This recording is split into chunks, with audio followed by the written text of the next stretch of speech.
Hello, welcome to Stars Honey Story Time. May peace and blessings be upon you and your families. Please like, share, and subscribe. And I greatly appreciate those of you who have subscribed. Today we are going to read out of the only astrology book you'll ever need by Jonah Martin Woolfolk. And we're going to read the age of Aquarius, so we can get a better understanding of the age of Aquarius, which we are now in this century.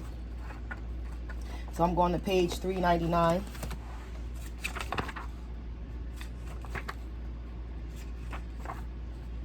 Okay. So the age of Aquarius, everyone seems to have heard about the age of Aquarius. Depending on which astrologer you consult, we have either begun or will soon begin the age of Aquarius. But what is the age of Aquarius?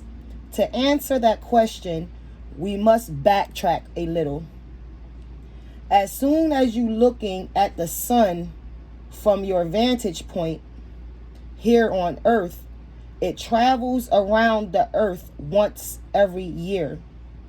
On its journey, the sun travels a narrow path called the ecliptic and passes through the 12 signs of the zodiac. When the foundation stones of the science of astrology were first formally put in place in Babylonian times, the signs of the zodiac were named after the actual constellations of stars in the sky. During the spring, the path of the sun crossed over the constellation of Aries. In the fall, the path of the sun crossed over the constellation of Libra. The beginning of the astrological year is a point called the vernal equinox. This is where the sun's path crosses the celestial equator, the line that divides the heavens into a northern half and a southern half. At that point, day and night are equal in length. The word equinox comes from the Latin meaning equal night, which is night is equal to day. There are two equinoxes during the year, vernal and autumnal. The vernal equinox begins spring. The autumnal equinox begins autumn. The vernal equinox also begins the first astrological sign, Aries, and the first half of the zodiac. The autumnal equinox begins the seventh sign, Libra, and second half of the zodiac. When astrology was first formalized, the vernal equinox signaled the beginning of the sun's entrance not only into the sign of Aries, but also into the constellation of Aries. At that time, the two were considered to be identical. Since then, however, astrology and astronomy have diverged. The signs of the zodiac no longer correspond to the same constellations in the sky. Thus, nowadays, when an astronomer talks about Taurus, he or she means the actual group of stars in the heavens that make up the constellation of Taurus. When an astrologer talks about Taurus, he or she refers to the second astrological sign, that 30-degree segment of the zodiac that controls a whole set of characteristics, symbols, and associations. It was in the 2nd century BC that a Greek astronomer named Hipparchus discovered a phenomenon called the precession of the equinox. He found that ever so slowly the earth shifts in its position as it spins through the solar system. Scientists sometimes refer to this slight shift as the Earth's wobble, because it somewhat resembles the poles of the Earth, like the top and bottom of a spinning toy, lean from side to side as the Earth rotates on its axis. Over the span of a great many years, this learning of the Earth challenges the placement of the celestial equator, because the celestial equator is on the same line as the Earth's equator, except that it is projected out into the heavens. Therefore, as the position of the Earth shifts, the line of the celestial equator shifts. All of this adds up to the fact that as time passes, the vernal equator, the point where the path of the sun crosses the celestial equator, takes place in an entirely different constellation. This slow motion of the Earth's tilt is called the precession of the equinoxes, because during the span of many, many years, the equinoxes slowly travel through all the constellations of the zodiac in backward order. If they travel in forward order, no doubt it would have been called the precession of the equinoxes. When the Babylonians calculated the zodiac, the vernal equinoxes took place in the constellations of Aries around the time of the birth of Christ, the beginning of AD. The earth had shifted enough so that the vernal equinox took place in the constellations of Pisces around the year AD 2000. The vernal equinox began to take place in the constellation of Aquarius. Hence, this is the dawning of the age of Aquarius. Little by little, at the infinitesimal rate of approximately 1 degree every 7.5 years, the equinoxes move through the zodiac. In the space of about 2,150 years, the equinoxes move through one sign of the zodiac. In the time span of approximately 25,820 years, the equinoxes move through the entire 12 signs of the zodiac. This 26,000-year time span is called a great year. Each 2,100-year transit through a sign is called a great month. A great month is also referred to as an age.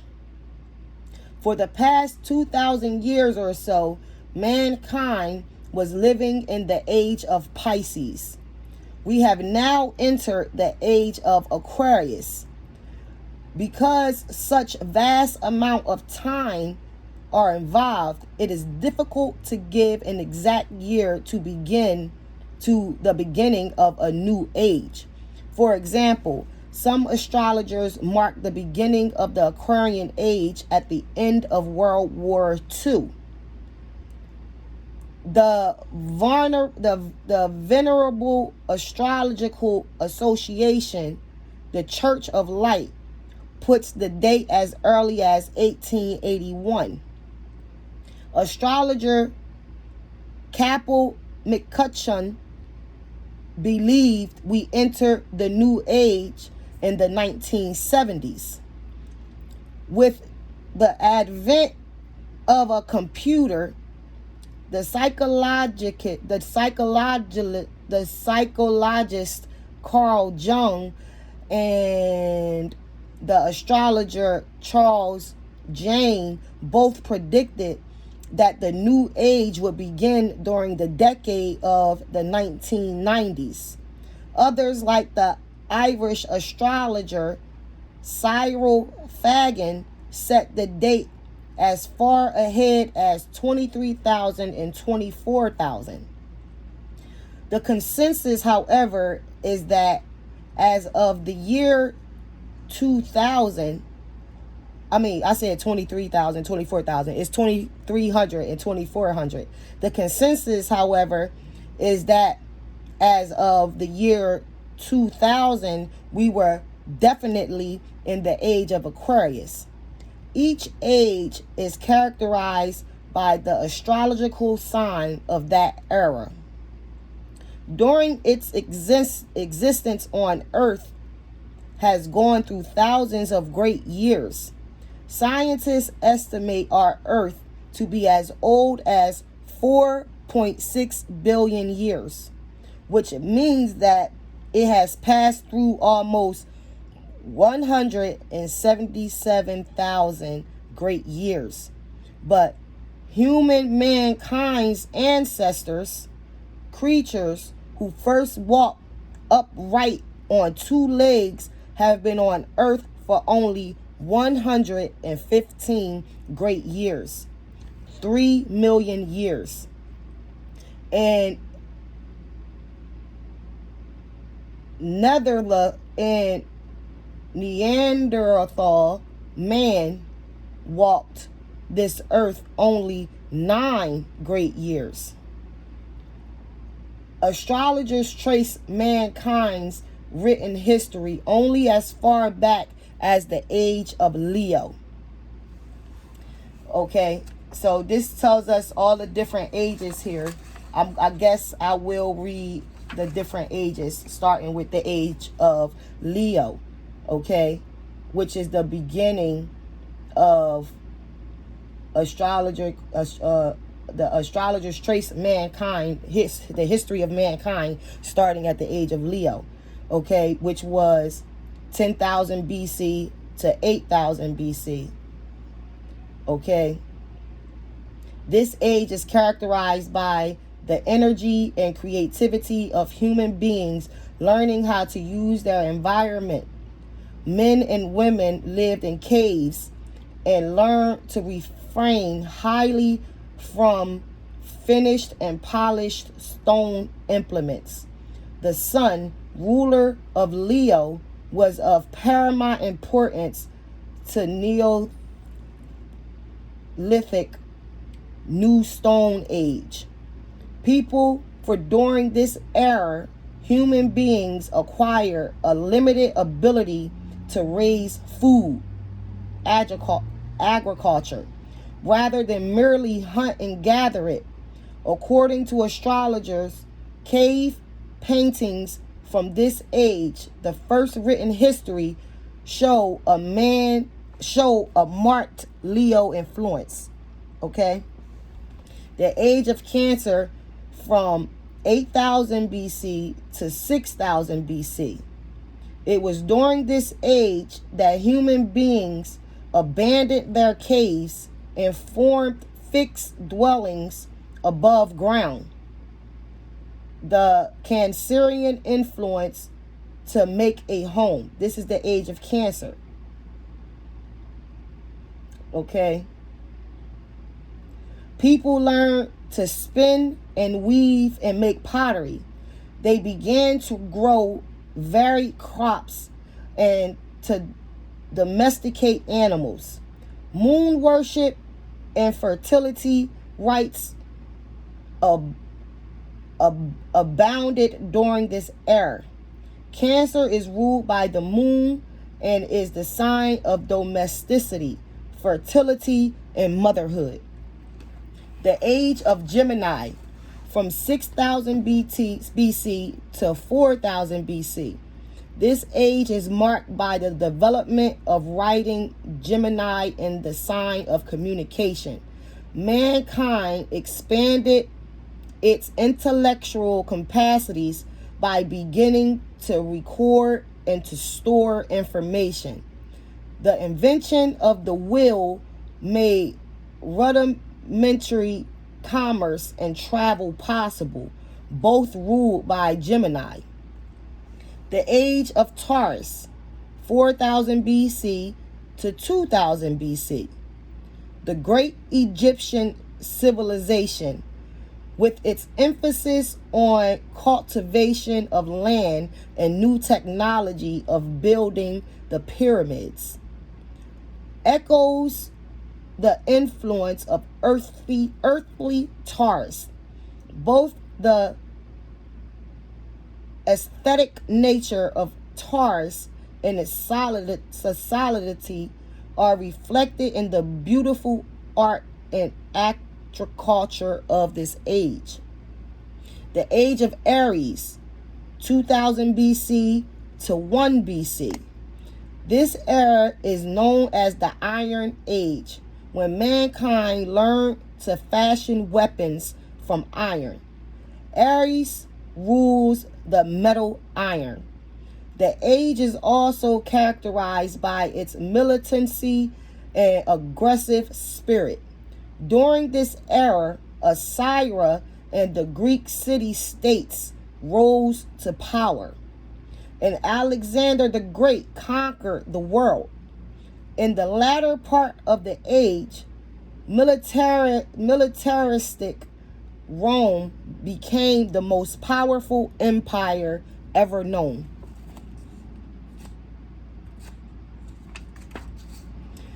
The age of Pisces. The enormous influence of Christianity changed the world during this era. Pisces is the sign of spiritual knowledge. The fish symbol of Pisces is also the symbol of Christianity. Drawing of fish were used as a secret sign between early Christians. Christ called his apostles fishers of men. This age is marked by sacrifice and struggle, qualities associated with Pisces. What will the age of Aquarius be like? For clues, we need to examine the sign of Aquarius.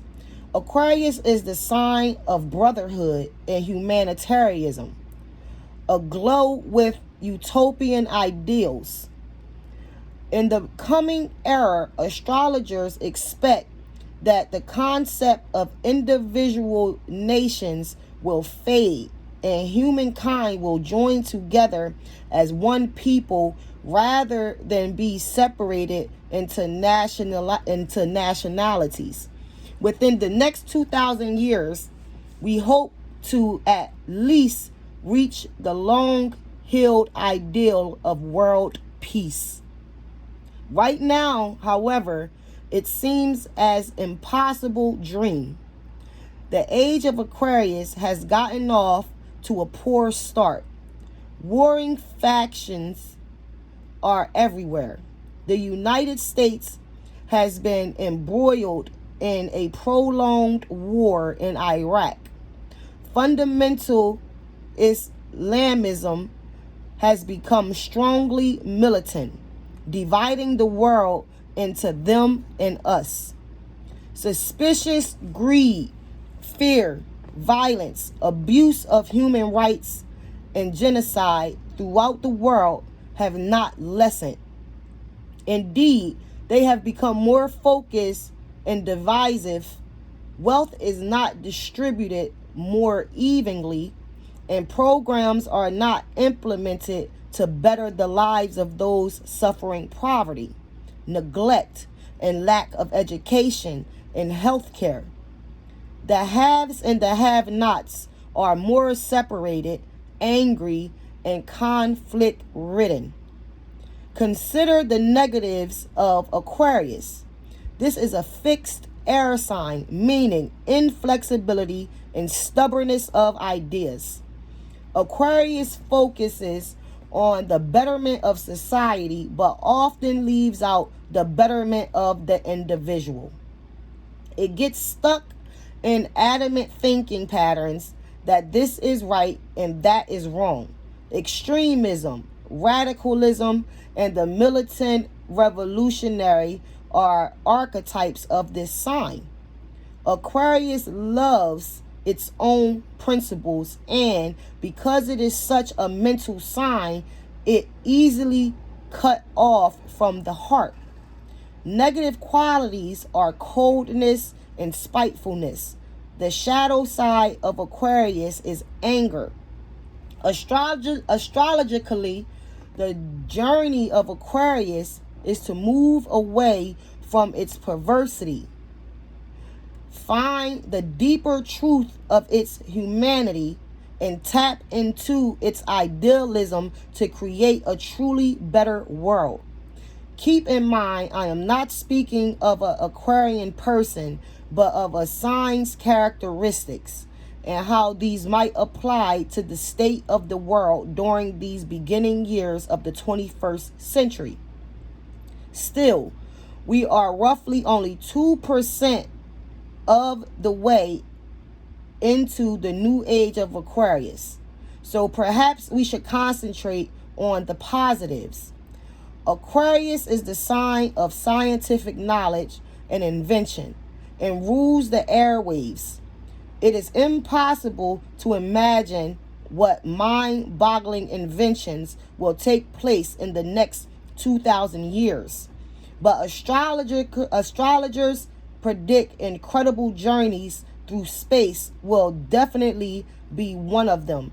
Not just travel on our solar system or even our own galaxy, but to the universe beyond.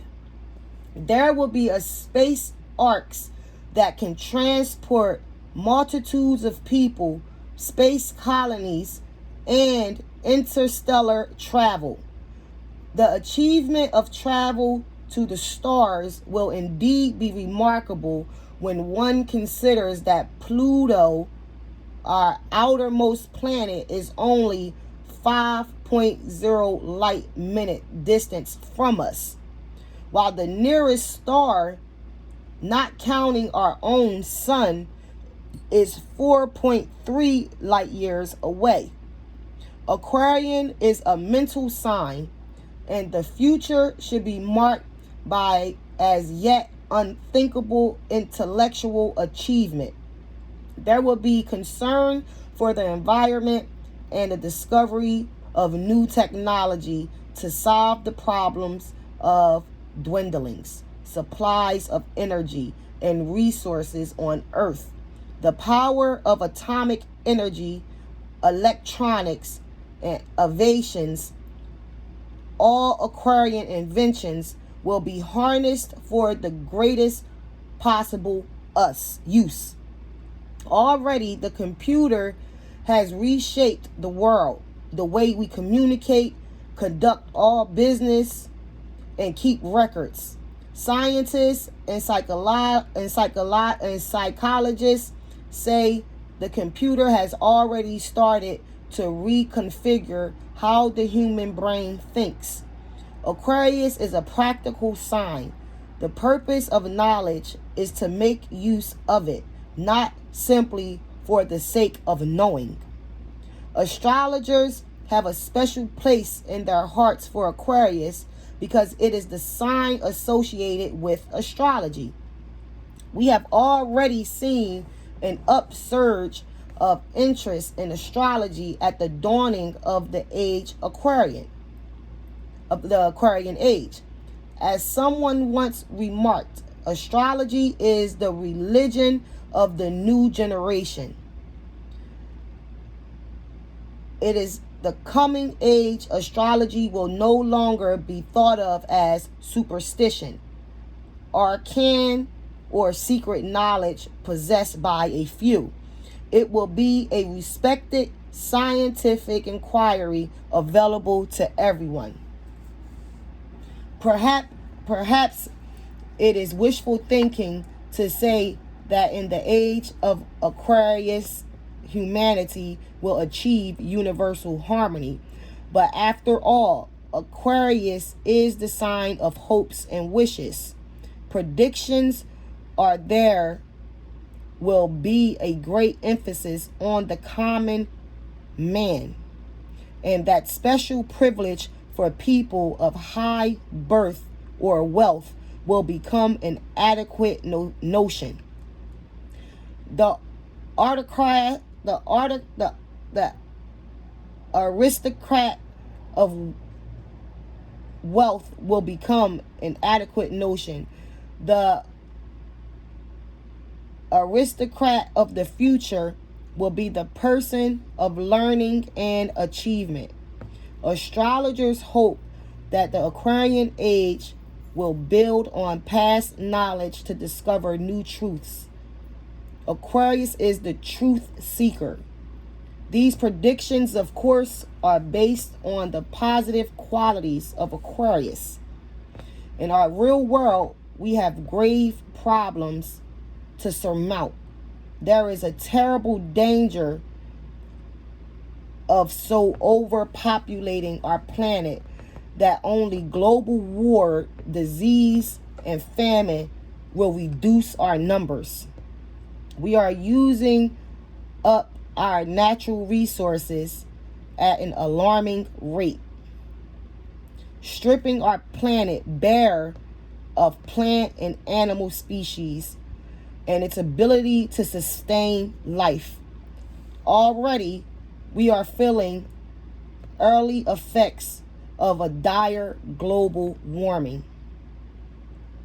Most terrifying of all, we have the atomic power to completely destroy ourselves and quite likely the earth along with us. Still, the age of Aquarius offers hope. Uranus, ruler of Aquarius, is called the planet of the future, for within it dominion lie modern science, invention, electricity, and humanitarian movements. Uranus is the planet of the power of will and of unconscious purpose. A promise is held out to us. We can build a wonderful new world, or we can lose all that we have. It is up to the new universal Aquarians, in our other words, ourselves. Praise God. May peace and blessings be upon you all. I hope you enjoyed the reading. Please like, share, and subscribe. God bless y'all.